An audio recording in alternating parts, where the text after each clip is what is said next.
وعلیکم السلام ورحمۃ اللہ وبرکاتہ۔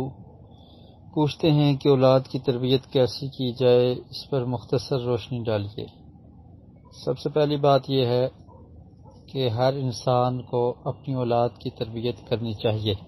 اور یہ اس کے لیے ضروری ہے، اور اللہ رب العالمین نے اس کا حکم دیا ہے۔ قرآن مجید سورہ تحریم کی آیت نمبر 6 میں اللہ تعالی نے ارشاد فرمایا: یا ایہا الذین آمنوا قوا انفسکم واہلیکم نارا وقودها الناس والحجارة علیہا ملائکۃ غلاظ شداد لا یعصون اللہ ما امرہم ویفعلون ما یؤمرون۔ فرمایا کہ اے لوگو جو ایمان لائے ہو، اپنے آپ کو اور اپنے گھر والوں کو اس آگ سے بچاؤ جس کا ایندھن لوگ اور پتھر ہیں، اور اس پر سخت دل بہت مضبوط فرشتے مقرر ہیں جو اللہ کی نافرمانی نہیں کرتے، اور جو وہ انہیں حکم دے گا وہ کرتے ہیں، جو انہیں حکم دیا جاتا ہے اس کی وہ تعمیل کرتے ہیں۔ تو اس آیت میں اللہ رب العالمین نے اپنے آپ کو جہنم کی آگ سے بچانے کا اور اپنے گھر والوں کو یعنی اپنی اہلیہ کو، اپنے بچوں کو جہنم کی آگ سے بچانے کا حکم دیا ہے، اور اس آگ کے بارے میں بتایا کہ اس میں لوگ اور پتھر اس آگ کا ایندھن ہوں گے۔ تو جہنم سے بچانے کے لیے اپنی فیملی کو، اپنی اولاد کو بچانے کے لیے ہر انسان کو کوشش کرنی چاہیے، اور یہی اولاد کی تربیت ہے کہ آپ ان کو ایسے نیک کاموں پر لگا دیں کہ وہ جنت کے وارث بن جائیں، اور ایسے برے کاموں سے بچا دیں جو ان کو جہنم کی طرف لے کر جانے والے ہوں۔ اور اسی طرح سورہ شعراء میں اللہ رب العالمین نے ارشاد فرمایا، نبی کریم صلی اللہ علیہ وسلم کو جب دعوت دینے کا حکم دیا تو سب سے پہلے یہ فرمایا وَأَنذِرْ عَشِيرَتَكَ الْأَقْرَبِينَ کہ اے پیارے رسول آپ سب سے قریب رشتہ داروں کو ڈرائیں، یعنی جو آپ کے قریبی رشتہ دار ہیں ان تک پہلے آپ پیغام پہنچائیں۔ اور آپ جانتے ہیں کہ نبی کریم صلی اللہ علیہ وسلم پر ایمان لانے والے سب سے پہلی آپ کی اہلیہ، آپ کی گھر والی زوجہ رسول ام المومنین حضرت خدیجہ الکبریٰ رضی اللہ تعالی عنہا ہیں، اور پھر آپ کے گھر میں ہی پرورش پانے والے حضرت علی بن ابی طالب رضی اللہ تعالی عنہ ہیں۔ تو اس سے یہ پتہ چلتا ہے کہ اپنے گھر والوں پر خصوصی توجہ دینی چاہیے اور ان کی تربیت انسان کو کرنی چاہیے۔ اور اسی طرح اللہ رب العالمین نے سورہ طٰہٰ کی آیت نمبر 132 میں ارشاد فرمایا وَأْمُرْ أَهْلَكَ بِالصَّلَاةِ وَاصْطَبِرْ عَلَيْهَا لَا نَسْأَلُكَ رِزْقًا نَحْنُ نَرْزُقُكَ وَالْعَاقِبَةُ لِلتَّقْوَىٰ۔ فرمایا کہ اپنے گھر والوں کو نماز کا حکم دیں اور اس پر خوب پابند رہیں،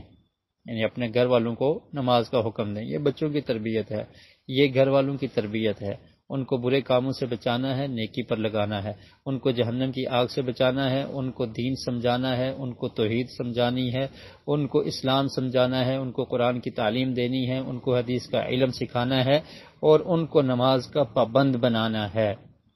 اور اس کا حکم اللہ تعالیٰ نے قرآن مجید میں دیا، اور پھر فرمایا کہ ہم تجھ سے کسی رزق کا مطالبہ نہیں کرتے، ہم ہی تجھے رزق دیں گے، اور اچھا انجام تقوی کا ہے۔ اور پھر نبی کریم صلی اللہ علیہ وسلم کا ارشاد ہے، عبداللہ بن عمر رضی اللہ تعالیٰ عنہما بیان کرتے ہیں، صحیح بخاری میں یہ حدیث ہے، فرمایا کلکم راع ومسئول عن رعیتہ فالامام راع وهو مسئول عن رعیتہ والرجل فی اہلہ راع وهو مسئول عن رعیتہ۔ فرمایا کہ آدمی اپنے گھر والوں کا ذمہ دار ہے، اس سے پوچھا جائے گا، اس کے ماتحت جو لوگ ہیں، اس کے بچے ہیں، اس کی وائف ہے، اس کے گھر والے ہیں، ان کے بارے میں پوچھا جائے گا۔ اور اسی طرح عورت کے بارے میں فرمایا کہ عورت اپنے خاوند کے گھر کی ذمہ دار ہے، اور اس سے اس کے متعلق سوال ہوگا۔ تو اس سے بھی پتہ چلتا ہے کہ والدین کی یہ ذمہ داری ہے کہ وہ اپنے بچوں کی اچھی تربیت کریں، نیک تربیت کریں۔ تو یہ احادیث اور قرآن مجید کی آیات اس بات پر دلالت کرتی ہیں کہ والدین کی یہ ذمہ داری ہے کہ وہ اولاد کی تربیت کریں، ان کے لیے ضروری ہے کہ وہ ان کو اچھے کام کی طرف لگائیں اور برے کاموں سے بچائیں۔ اسی طرح نبی کریم صلی اللہ علیہ وسلم کا ارشاد ہے، عمر بن شعیب اپنے دادا سے بیان کرتے ہیں، اور یہ روایت سنن ابی داؤد میں ہے، فرمایا مروا اولادکم بالصلاۃ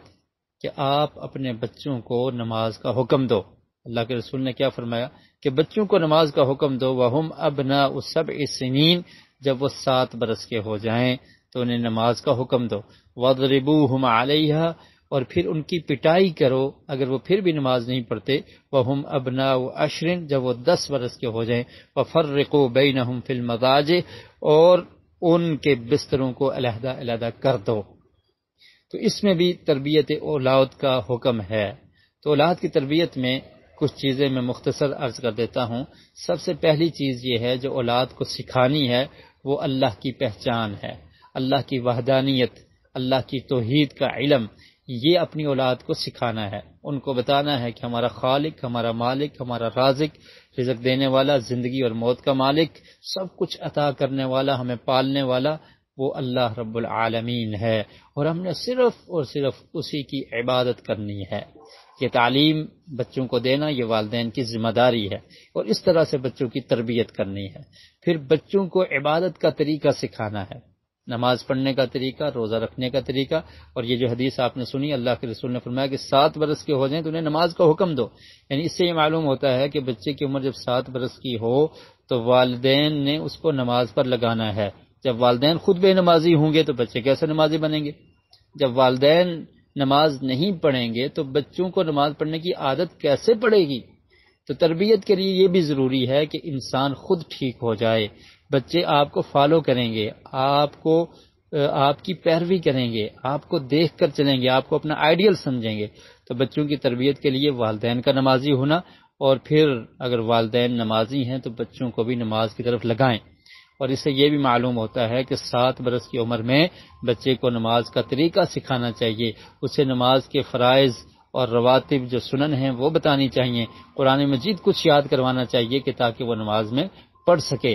اور اس کے بعد جب بچہ 10 برس کا ہو جائے تو پھر اس کو نماز کا بالکل پابندی اس پر لگا دیں، پابند بنا دیں کہ اب نماز کو نہیں چھوڑنا، اور اگر پھر بھی چھوڑتا ہے تو اس کو تربیت کے لیے اس کو ڈانٹنا اور اس کو مارنا، پنشمنٹ کرنا، یہ بھی درست اور جائز ہے۔ اور پھر ساتھ یہ بھی بتا دیا کہ جب 10 سال کا بچہ ہو جائے تو ان کا بیڈ، سلیپنگ کی جگہ جو ہے، سونے کی جگہ ہے، اس کو علیحدہ کر دینا ہے، درمیان میں فاصلہ رکھنا ہے، تاکہ یہ بلوغت کے قریب کی عمر ہے تو فتنے میں بچے نہ پڑ جائیں۔ ان کو اگر بیٹے اور بیٹیاں ہیں علیحدہ کر دیں، اگر بیٹے ہیں تب بھی ان کو علیحدہ کرنا ہے۔ تو یہ والدین کی ذمہ داری ہے کہ ان کو توحید کا درس سکھانا، ان کو نیکی کی بات بتانا، نماز کا پابند بنانا، اور پھر ان کو اخلاق سکھانا، بڑوں کا ادب کرنا ہے، چھوٹوں پر شفقت کرنی ہے۔ آقا علیہ السلام نے فرمایا کہ جو بڑوں کا ادب نہیں کرتا، چھوٹوں پر شفقت نہیں کرتا، وہ ہم میں سے نہیں ہے۔ تو یہ تمام چیزیں سکھانا یہ والدین کی ذمہ داری ہے۔ اور اسی طرح اولاد میں عدل و انصاف والا معاملہ کرنا، اور ان کی خوشی میں ان کے ساتھ خوش رہنا، اور اگر وہ پریشان ہوں تو ان کو ان کی پریشانی کو دور کرنے کے لیے ان کو تسلی دینا، اور غصہ کم سے کم کرنا۔ سزا کے طور پر کبھی ڈانٹ ڈپٹ بھی ہو سکتی ہے، لیکن ہمیشہ غصہ کرنے سے بچوں کے اندر چڑچڑا پن پیدا ہو جاتا ہے، اور اسی طرح بچوں کو اس چیز کا مکلف نہ بنایا جائے جس کی وہ طاقت نہیں رکھتے، یعنی ایسا کام آپ ان کو دے دیں جو وہ نہیں کر سکتے، اس کی وجہ سے بچوں کے اندر احساس کمتری پیدا ہوگی۔ اتنا کام دیں، آسان کام دیں جو وہ کر سکتے ہوں۔ تو بہت ساری چیزیں ہیں بیان کرنے کی۔ بہرحال یہ ہماری ذمہ داری ہے، جیسا کہ اللہ تعالیٰ نے قرآن مجید میں فرمایا کہ اپنے آپ کو اور اپنے گلوں کو جہنم کی آگ سے بچا لو۔ تو جتنے بھی اچھے اعمال ہیں وہ خود بھی کرنے ہیں اور اس پر بچوں کو بھی لگانا ہے، اور جتنے برائیاں ہیں، برے اعمال ہیں، ان سے اپنے آپ کو اور اپنی پوری فیملی کو بچانا ہے۔ اللہ رب العالمین جو حق بات ہے ہمیں اس کو سمجھنے کی اور اس کو قبول کرنے کی اور اس پر عمل کرنے کی توفیق نصیب فرمائے۔